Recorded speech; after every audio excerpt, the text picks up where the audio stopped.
외국인과 기관의 선택 시간입니다. 오늘 수급 주체들은 어떤 종목과 업종에 집중을 하고 있는지 분석해 볼 거고요. 그에 따라서 우리는 따라서 살지 말지 전략으로 이어갑니다. 6개의 종목으로 먼저 압축했는데 하나씩 열어보겠습니다. 먼저 삼성 SDI 첫 종목으로 선택했어요. 외국인과 기관의 동반 매수세가 유입되고 있는 상황이고요. K배터리 3사가 기술 개발에 한창 집중을 하고 있는 상황에서 삼성 SDI는 전고체 배터리 관련해서 기술 개발에 가장 앞서 있다라는 긍정적인 평가가 나오고 있습니다. 에코프로 오늘 참 핫한 종목이죠. 주가 흐름도 좋은데요. 장중 고점 대비했을 때는 지금 많이 둔화된 상황이긴 합니다만 외국인과 기관의 동반 매수 들어오고요. 특히 외국인 쪽에서 현대차와 에코프로를 가장 많이 매수하는 흐름 포착되고 있습니다. 루닛의 경우에는 이번 주에 인터넷 전문은행 컨소시엄 소식을 전하기도 했는데 외국인이 4거래일 연속 매수하고 있음에도 불구하고 주가는 계속 하락하고 있어서 잠시 후에 점검을 좀 해보도록 하겠습니다. SK하이닉스도 외국인과 기관의 동반 러브콜을 받고 있는 상황이고요. 페노션 오늘 거래대금 1위 기업이죠. HMM이 협상이 좀 결렬됐다라는 소식이 전해졌는데 페노션은 대규모 증자 리스크가 해소됐다라는 측면에서 오늘장 급등해주고 있고요. 마지막으로 액침 냉각 관련주입니다. 1월 중순부터 기관 쪽의 매수세가 긍정적으로 포착이 되고 있습니다. 자, 6개의 종목들의 현 주가 흐름도 확인을 해보겠습니다. 오늘 탄력이 가장 좋은 쪽은 페노션. 현재 20%가량의 오름권을 보여주고 있고요. 그 밖에 에코프로는 12% 상승세, 나머지 종목들은 하락하고요. SK하이닉스는 보합해서 움직임을 보이고 있습니다.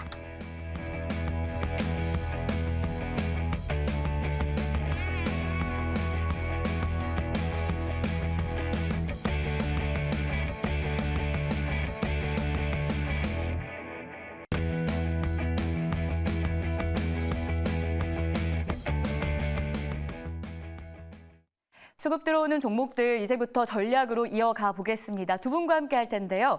인베스트 자문의 인성희 고문, 헤르메스 스탁의 김시은 팀장 모셨습니다. 어서 오십시오. 안녕하세요. 네, 반갑습니다. 자, 과연 오늘 우리는 이 종목들 따라서 사야 될지 말아야 될지 고민이신 여러분들에게 어떤 조언을 드리게 될까요? 하나씩 확인해 보겠습니다. 외국인 수급 들어오는 두 종목. 한 번 더 압축을 해봤는데요. 루닛과 에코프로입니다. 아무래도 에코프로 먼저 봐야겠죠. 오늘 일단 2차 전지를 다 같이 이끌어줬으면 좋았겠지만 에코프로 그룹주만 좀 간 상황이었고요. 에코프로 BM은 코스피 쪽으로 이전 상장을 검토한다는 소식까지 전해지면서 주가가 상승 쪽으로 가고 있습니다. 고모님의 한 줄 평부터 열어볼게요. 이제는 바닥인가?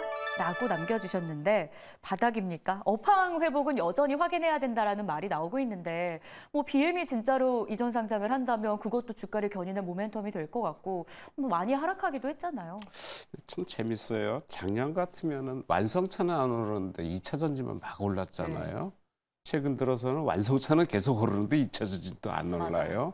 2차 전지 중에서 특이하게 엔캠만 오르는 거예요. 수급에 의해서 움직이는 것 같아요. 왜냐하면 엔캠 같은 게 작년에 실적이 상당히 좋았는데 전혀 안 움직였어요. 그러니까 2차 전지 다 오를 때 완전히 소외됐던 주식이 이제 오늘 이번에 와갖고 이제 아주 급등을 수급해서 이제 꽂히는 종목이 됐는데 그럼 다른 2차 전지주는 어떻게 될 건가 참 걱정스러운데 에코프로 오늘 거래량이 엄청 붙었는데 이제 오늘 재료는 액면 분할 재료예요. 500원짜리를 100원짜리 5분의 1 액면 분할 시켜서 유동성을 늘리겠다는 막 그런 이제 얘기예요. 그러다 보니까 오늘 거래량이 오랜만에 100만 주를 넘어섰어요. 100만 주 넘어선 적이 작년 11월인가 아마 있고 거의 없었거든요. 그러니까 거의 뭔가 모르게 바닥을 찍는 모양새는 만들고 있어요. 지금 액면 분할 얘기 나왔죠. 좀 전에 고전에는 코스피 이전 상장 얘기 나왔죠.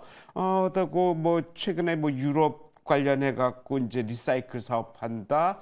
그다음에 아프리카에 리튬 투자한다. 호주에 리튬 공장 협업한다. 그리고 최근에 인도네시아의 니켈 광산 지분 확대한다. 여러 가지 얘기가 나오고 있고 그러니까 바닥 시그널은 정확히 지금 계속 보여주고 있는데 수급은 지금 맞아떨어지지 않는데 오늘 마침 거래가 좀 터졌기 때문에 최근에 바닥 찍고 어떤 올라가는 모습에서 거래가 터졌기 때문에 상당히 징조는 좋다. 근데 다만 2차 전지가 에코프로가 올라간다고 따라 올라가게 그럴 지금 능력이 없는 것 같아요. 그러니까 만약에 오르게 된다면은 과거에 올랐던 에코프로 관련 그룹주, 그다음에 포스코 그룹주 요거만 따로 올라가지 전체적으로 확산될 여지는 아닌 것 같아요. 그러니까 이것들이 과거의 대장주들이 리바이벌 되면서 바닥에서 터닝하는 모습은 보여주되 다른 게 따라가겠느냐 여러 가지 상황들이 지금 중국 그 보조금 문제, 중국에서 이제 그 LFP 배터리에 대한 보조금 문제 얘기 나오고 그래서 그런 것들 여러 가지 상황이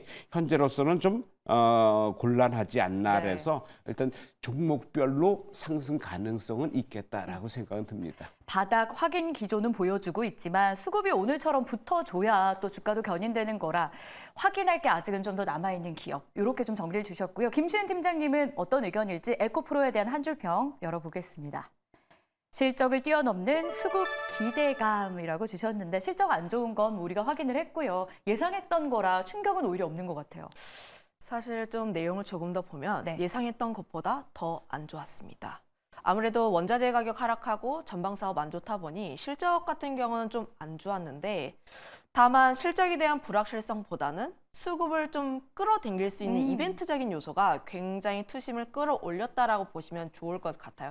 특히 액면 분할하게 되면 발행 주식을 쪼개는 겁니다. 쪼개게 되면 가격 자체가 좀 다운이 되고 유통수 자체가 늘어나게 되다 보니 50만 원 하고 있는 에코프로 조금 더 저렴한 가격에 새로운 분들이 유입할 수 있다는 점, 거기다가 더해서 기존에 보유하신 분들 같은 경우도 추가적으로 매수를 할 수 있는 기회가 조금 더 커지게 된다라고 보시면 좋을 것 같아서 관련했을 때 수급에 대한 기대감도 어느 정도 나와 있다. 거기다가 더해서 코스피 이전 상장에 대한 내용도 검토를 하고 있다라고 합니다. 에코프로 BM이긴 하나 아무래도 에코프로 BM, 에코프로 머티 좀 합쳐서 움직이는 경향이 굉장히 강해요. 아무래도 그룹주 자체가 움직이는 경향이다 보니 관련했을 때 수급에 대한 기대감이 추가적으로 붙을 수 있다는 점에서 에코프로 그룹주는 2차전지와 다르게 조금 이벤트적인 요소를 좀 봐야 하지 않을까라고 보고 있어서 관련했을 때 에코프로 정도 기업 같은 경우는 지금 현재 주가의 위치에서 제가 지난주에는 에코프로 BM 굉장히 보수적인 입장을 드렸는데 네. 지금은 바뀌었습니다. 중립 정도로 좀 바뀌었다라고 보시면 좋을 것 같다. 이 정도로 좀 요약하겠습니다. 수급 기대감과 함께 원래 에코프로에 대해서 보수적 의견이었다면 지금 중립으로 살짝 변화될 수 있는 가능성이 열려 있다라는 의견. 그렇다면 현 구간에서 매수하고 싶은 분들에게는 어떤 조언을 주시겠습니까? 팻말 들어주세요. 네, 중립인 만큼 당당하게 가운데를 좀 들어주신 김시은 팀장님, 고문님은 지금 자리 어쨌든 바닥 기조가 확인이 되고 있어서 매수도 괜찮겠다 조언을 주셨습니다. 자, 그럼 이어서 외국인 수급이 들어오는 두 번째 종목도 봐야겠죠. 루닛 준비했습니다. 이번 주에 뭐 여러 가지 소식이 있었음에도 불구하고 주가가 반응을 못하고 있어요. 외국인은 다만 사거래를 사고 있습니다. 먼저 인성일 고문님의 한 줄 평 열어볼게요.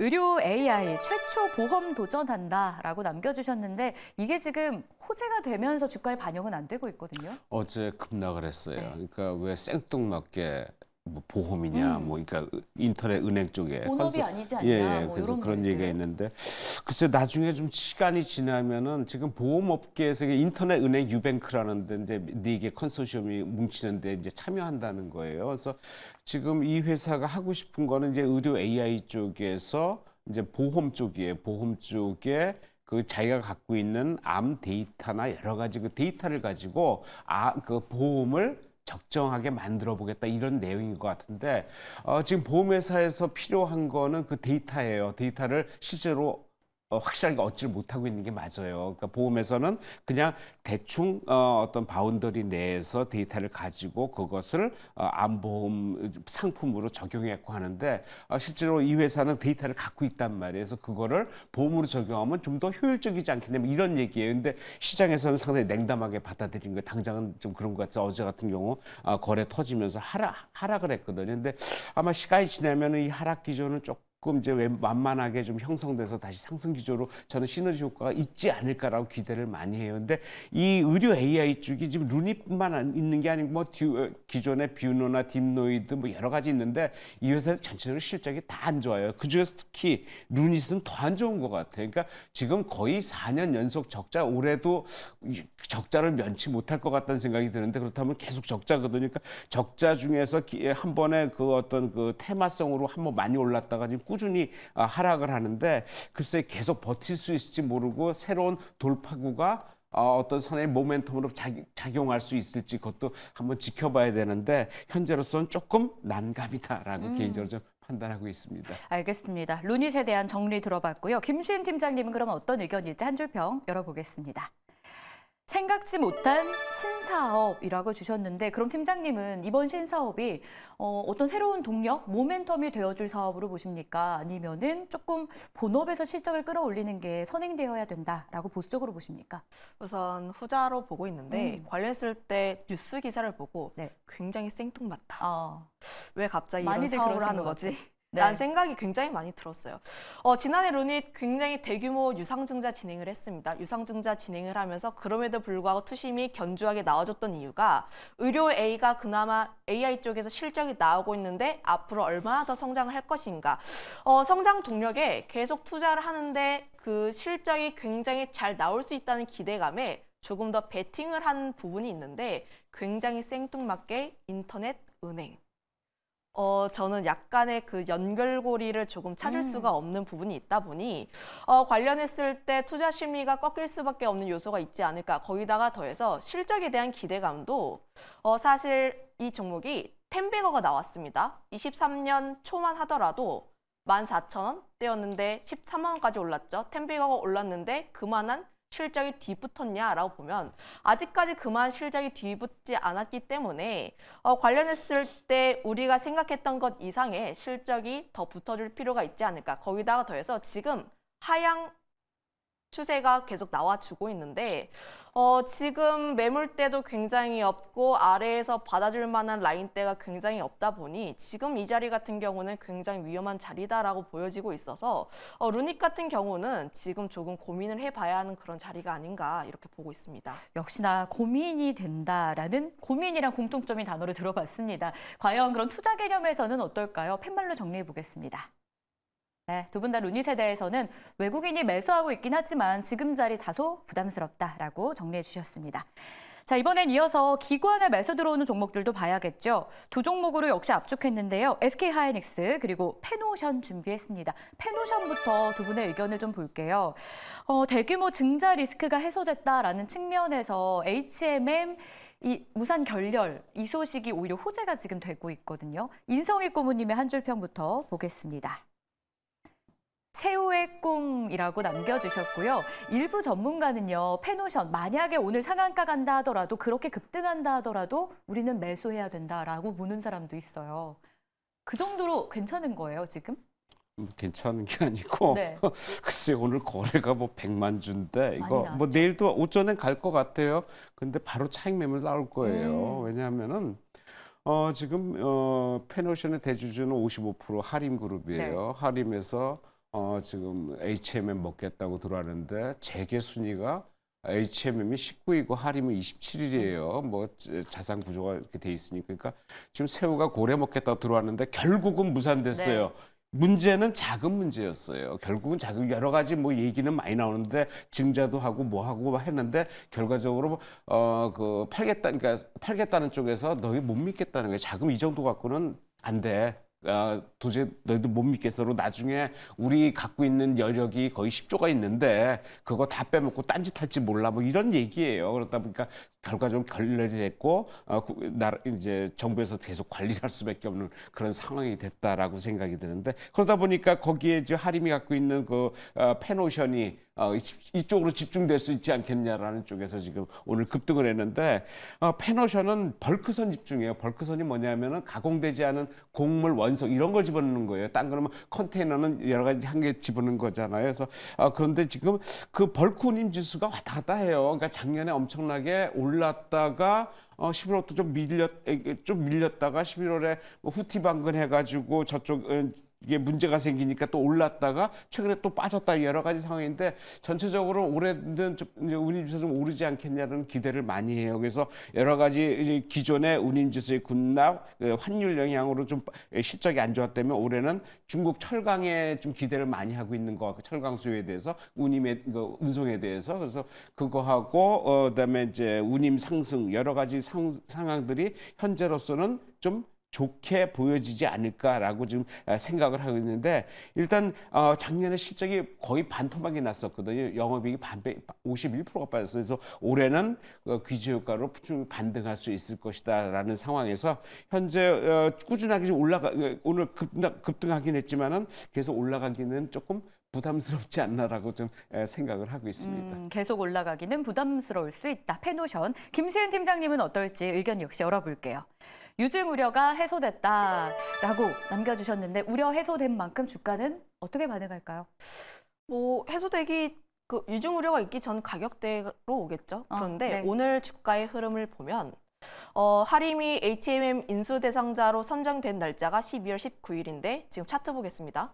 차트를 보는데 이날 시가가 4,650원, 오늘도 고가가 4,600원대 비슷하죠. 찍었습니다. 관련했을 때 이 부분에 대한 우려는 좀 어느 정도 해소가 되었다라고 보여지고 있고 관련했을 때 페노션이 추가적으로 더 움직이기 위해선 BDI라든지 혹은 실적에 대한 부분을 봐야 하는데 아직까지 이 부분에서 업황을 턴하기 위한 어떠한 움직임이 좀 포착이 되지 않기 때문에 지금 페노션 같은 경우에 단기 트레이딩으로 접근을 하시는 게 맞지 않을까라는 의견 드려보도록 하겠습니다. 알겠습니다. 단기적으로 트레이딩을 하자라고 정리해 주셨습니다. 팻말 한번 들어보겠습니다. 지금 자리 괜찮을까요? 네. 통일됐네요. 두 분 다 안 산다였습니다. 마지막으로 SK 하이닉스 의견만 남겨두고 있는데요. 인성의 고문님의 의견으로 바로 들어가 보도록 하겠습니다. 엔비디아 목표가 $800라고 주셨는데 아무래도 좀 동반해서 주가가 많이 움직이는 것 같아요. 우리나라는 철저하게 반도체나 엔비디아, AMD 그거 따라가요. 네.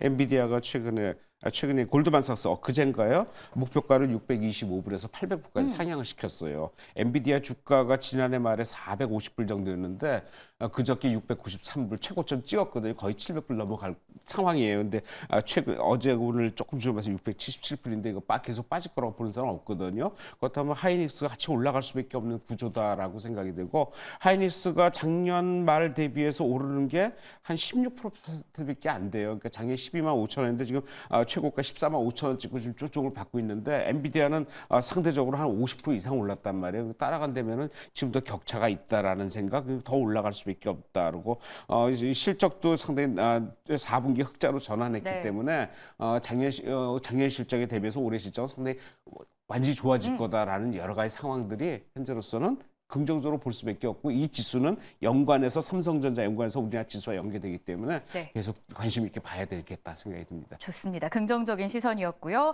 마지막으로 김시은 팀장의 SK 하이닉스 한 줄평 보겠습니다. HBM의 절대 강자다라고 남겨주셨는데 후발주자가 있긴 합니다만 아무래도 선두다 보니까 입지가 견고한 것 같아요. 아무래도 HBM을 보게 되면 삼성전자, SK 하이닉스인데 아무래도 HBM 쪽을 보게 되면 SK 하이닉스를 보는 게 맞지 않을까. 지금 미국 시장도 그렇고 AI 쪽에서 이끌고 있습니다. 엔비디아, AMD가 이끌고 있는 시장이라고 보시면 좋을 것 같은데 관련했을 때 SK 하이닉스는 HBM 쪽에서의 점유율을 굉장히 공고히 하고 있는 상황이라 보시면 좋을 것 같아요. 물론 HBM 전체 시장을 보게 되면 삼성전자의 점유율 차이가 약 10% 정도밖에 안 나지만 최신 제품이라고 할 수 있는 HBM3 같은 경우는 SK하이닉스의 점유율이 90%라는 점을 봤을 때 현재 메타도 그렇고 MS도 그렇고 자체 칩을 개발하겠다 이야기 계속해서 나오고 있는 상황이다 보니 관련했을 때 최신 칩에 대해서 좀 점유율을 상당히 많이 가지고 있는 SK하이닉스 같은 경우는 조금 더 관심을 가져봐도 좋지 않을까라고 보고 있습니다. 알겠습니다. 역시나 관심 유효하다. 자, 팻말로 정리하겠습니다. 지금 자리 투자 괜찮겠습니까? 역시 두 분 다 SK 하이닉스 매수하자라는 의견이었습니다.